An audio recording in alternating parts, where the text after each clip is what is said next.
శాసనమండలిలో మంత్రి ఆనం రామనారాయణ రెడ్డి వ్యాఖ్యలకు నిరసనగా సభ నుంచి వైసీపీ వాకౌట్ చేసింది. తిరుపతి సింహాచలం దుర్ఘటనలపై మంత్రి బాధ్యతారాహిత్యంగా మాట్లాడారంటూ వైసీపీ సభ్యులు ఆగ్రహం వ్యక్తం చేశారు.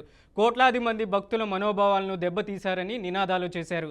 దీనితో పాటు ఏపీలో రైతులకు అన్యాయం జరుగుతుందని, ప్రభుత్వం కర్షకులకు శాపంగా మారిందని మండిపడ్డారు.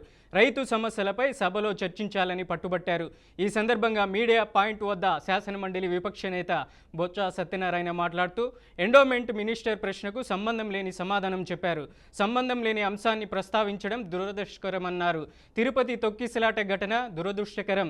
గతంలో ఎప్పుడూ ఇలాంటి ఘటనలు జరగలేదు. కోట్లాది మంది భక్తుల మనోభావాలను దెబ్బతీశారని ఆరోపించారు.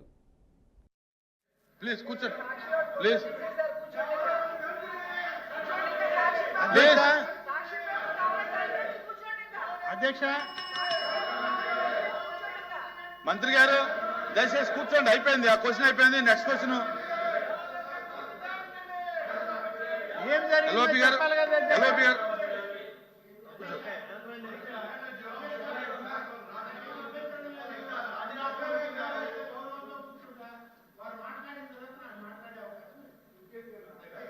సరే మాట్లాడమనండి.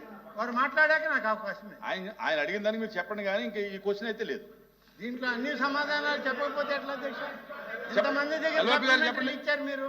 సార్ అధ్యక్ష, మంత్రి గారు వచ్చి ఇప్పుడు క్వశ్చన్ సుదీర్ఘమైన ఉపన్యాసం ఇచ్చారు. ప్రశ్నకు సంబంధం లేని అంశాన్ని కూడా తీసుకొచ్చారు ప్రశ్నలోకి. ప్రశ్న చాలా పవిత్రమైనది. అందరూ మన రాష్ట్రంలో ఉన్న 5 కోట్ల మంది ప్రజలకు మనోభావాలకు సంబంధించిన అంశం. మన రాష్ట్రమే కాదు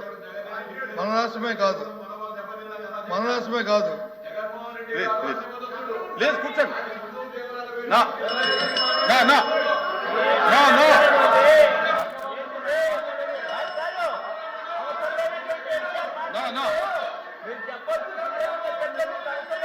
దయచేసి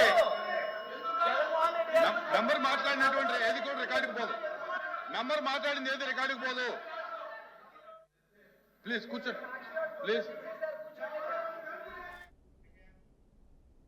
నల్గొండ జిల్లా మిర్యాలగూడలో ఎమ్మెల్యే బత్తుల లక్ష్మారెడ్డి మరోసారి తన దాతృత్వాన్ని చాటుకున్నారు. తన కుమారుడు వివాహం సందర్భంగా భారీ ఎత్తున రిసెప్షన్ చేయాలనే ఆలోచనను విరమించుకొని 2 కోట్ల రూపాయలను రైతుల సంక్షేమం కోసం వినియోగించుకేందుకు ముందుకొచ్చారు. ఎమ్మెల్యే బత్తుల లక్ష్మారెడ్డి కుటుంబంతో కలిసి ముఖ్యమంత్రి రేవంత్ రెడ్డిని కలిసి 2 కోట్ల చెక్కును అందజేశారు. ఈ నిధులను తన నియోజకవర్గంలోని రైతుల కోసం ఖర్చు చేయాలని, 1,00,000 మంది రైతులకు ఒక్కో యూరియా బస్తా ఉచితంగా అందజేయాలన్న విజ్ఞప్తిని చేశారు. రైతుల కోసం ఈ విధమైన నిర్ణయం తీసుకున్న ఎమ్మెల్యే లక్ష్మారెడ్డి కుటుంబాన్ని ముఖ్యమంత్రి రేవంత్ రెడ్డి అభినందించారు.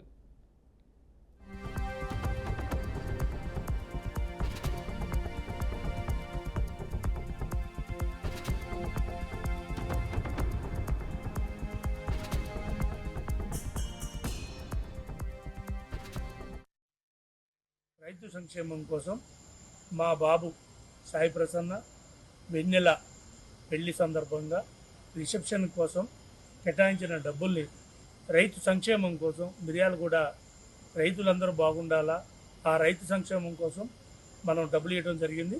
అలాగే ఈ డబ్బుల్ని ముఖ్యమంత్రి గారు, మా ఎంపీ గారు అందరూ కలిసి దీన్ని ఎట్లా ఉపయోగించాలా, ఏ రకంగా ఉపయోగించాలా, దాన్ని రైతు సంక్షేమం ఓన్లీ మిర్యాలగూడలో ఉన్న రైతులు సుమారు దగ్గర 1,00,000 మందికి దీన్ని ఏదో రకంగా ఉపయోగించాలన్న ఉద్దేశంతో ఈరోజు మనం చెక్కు మా కుమారుడు, మా కోడలు చేతి మీద మీదుగా ముఖ్యమంత్రి గారికి అందజేయడం జరిగింది. అలాగే దీన్ని మా మిర్యాలగూడ ప్రజలకి వినియోగించే విధంగా ఉండాలని మనస్ఫూర్తిగా కోరినాం. రైతు సంక్షేమం కోసం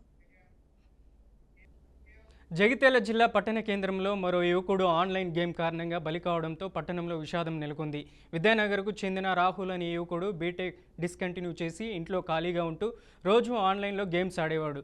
తల్లిదండ్రులు గేమ్ ఆడవద్దని మందలించడంతో మనస్తాపానికి గురైన యువకుడు ఉరి వేసుకొని ఆత్మహత్య చేసుకున్నాడు. యువకులు తాము ఏ పని పాటను పాటించకపోవడం వల్ల భారంగా మారుతుందని తల్లిదండ్రులు మంచి కోసం మందలించినా ఇలాంటి ఆత్మహత్యలు దారితీస్తున్నాయి. ఇటీవలే జిల్లాలో ఇలాంటి సంఘటన మరొక ముందే మళ్ళీ ఇలా జరగడం, యువత ఆత్మహత్యలకు పాల్పడడం జగిత్యాల జిల్లాలో కలకలం రేపింది.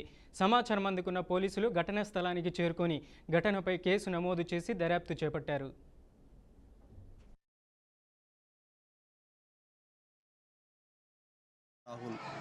నిన్న సాయంత్రం తన రూమ్లో ఉరివేసుకొని చనిపోవడం జరిగింది. గత కొన్ని సంవత్సరాలుగా ఆయన ఫోన్ గేమ్లకు అలవాటు పడి నిన్న వాళ్ళ ఫాదరు కొద్ది కాలంగా ఇక్కడ విద్యానగర్లో 25 సంవత్సరాలుగా మంగళకెళ్ళి వచ్చి నిరుపేద కుటుంబం నుంచి వచ్చి చిన్న కిరాణం షాప్ నడిపించుకునేవాడు. అయినా పిల్లలు ఉన్నత చదువులు చదివించడానికి చాలా ప్రయత్నం చేస్తున్నాడు. ఈయన మల్లారెడ్డి కాలేజీలో కూడా బీటెక్ సీటు కొని చదివిస్తుంటే కూడా ఈ అబ్బాయి సరిగా చదవలేదు. 2వ ఇయర్లోనే ఫెయిల్ అయిన తర్వాత ఇంటికి వచ్చి ఈ ఆన్లైన్ గేమ్లకు అలవాటు పడి ఇలా చేసుకోవడం జరిగింది. ఇలా చేసుకొని మొత్తం విద్యానగర్ అంతా శోక సముద్రంలో మునిగిపోతుంది. ఇట్లాంటి గేమ్లకు అలవాటు పడి యువత చాలా ఇట్లాంటి మరణాలకు గురవుతున్నారు. ఇవి కేంద్ర రాష్ట్ర ప్రభుత్వాలు ఈ ఆన్లైన్ గేమ్లను వెంటనే బ్యాన్ చేయాలని మేమందరం కోరుతున్నాం. ఈగ రాహుల్ నిన్న సాయంత్రం తన రూమ్లో ఉరివేసుకొని చనిపోవడం జరిగింది. గత కొన్ని సంవత్సరాలుగా ఆయన ఫోన్ గేమ్లకు